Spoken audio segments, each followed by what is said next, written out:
Parati kaming sinisisi na ibinaon daw namin ang dangal ng Senado. Ang totoo, nawala ang dangal ng Senado nung pinagtatakpan yung mga mastermind ng flood control, nung hininto yung blue ribbon. Doon talaga nabaon yung dangal ng Senado. Aminin natin, itong mga takbuhan, sigawan, alitan, bardagulan, sabihin natin, hindi naman yan eh.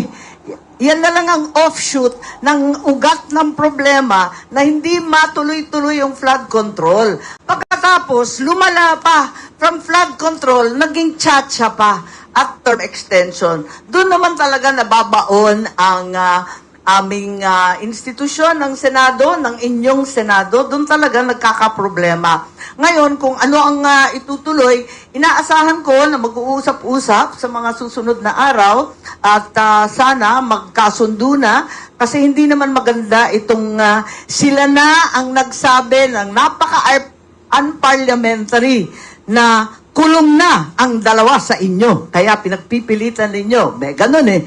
Eh hindi ba unparliamentary at offensive naman yun?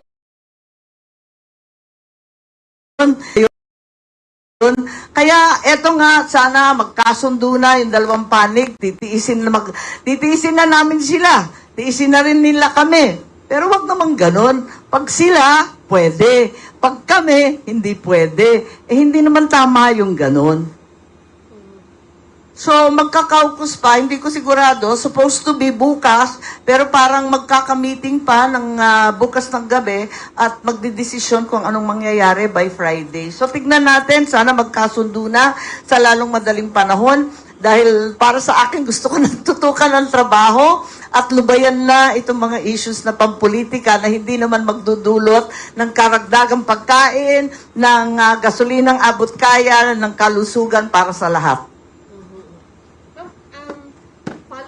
Do you see, anything happening between now and Monday that would change siguro yung conditions ng pag pinag-usapan niyo uli ito sa Monday? Ako yung si Hope Springs Eternal. Kaya inaasahan ko na kahit papano we'll be able to go back to work. It's important.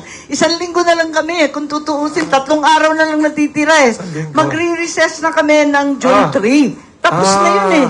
3 araw na lang natitira, nagkakarambola pa eh. Tama ba yun?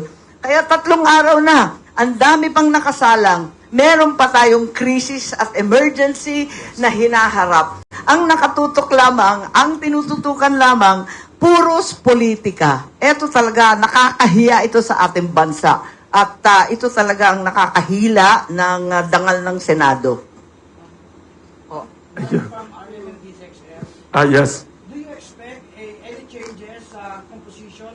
Majority sa susunod na mga linggo, papasok na linggo, considering na by Thursday ay meron ng pagsasampa daw ng kaso kay Jingo Estrada.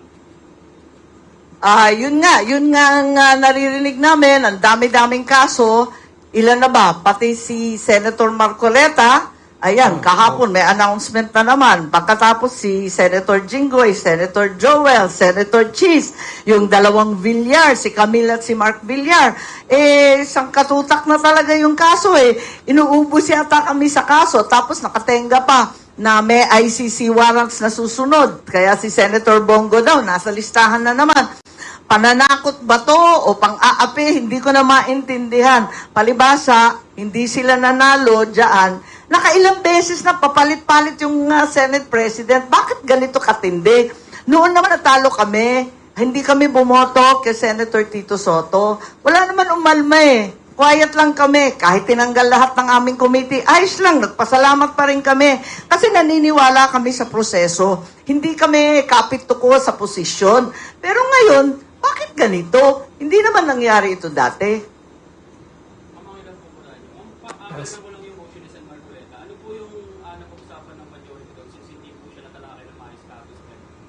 Alin? Yung motion po ni Sen. Marcoleta sa pagpapayag sa online. Yes, pupursigihin namin yung pagboto sa Zoom. Nakita naman ninyo, nung panahon nila, nagpila naman si Senator Ontiveros, si Senator Soto, Senator Ping, Senator Kiko Pangilinan. Nung panahon naman, na may nakakulong o hinuhuli sa kanila. Pagkaalala ko, Senator De Lima at saka Senator Trillanes, nag-motion rin naman sila na mag-remote voting. Bakit ngayon may remote participation? Nagtataka ako ngayon kung bakit tutol na tutol sila dyan, nag-walk out pa.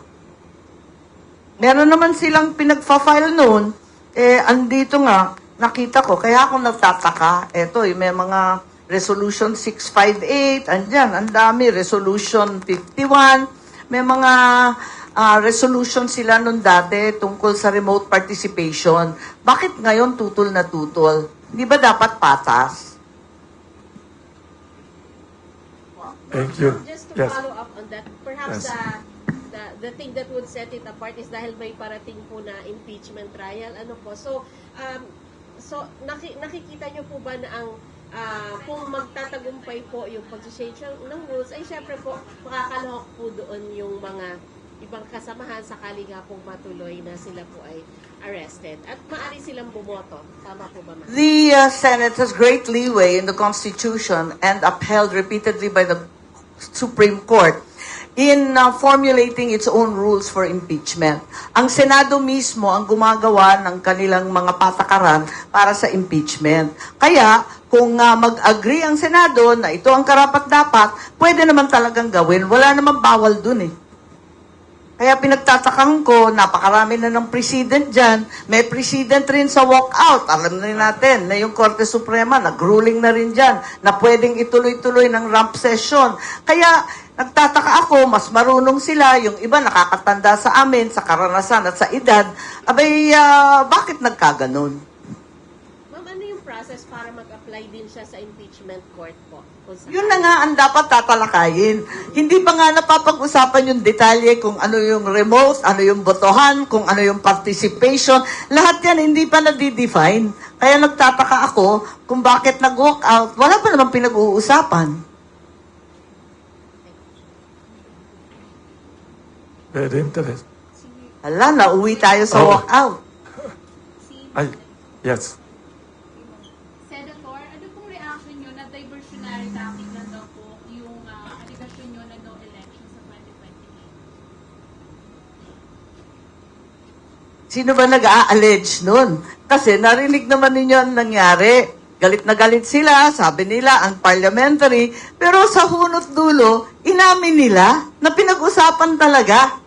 Inamin nila yung meeting, inamin nila yung date at saka yung location, inamin nila yung mga nandun.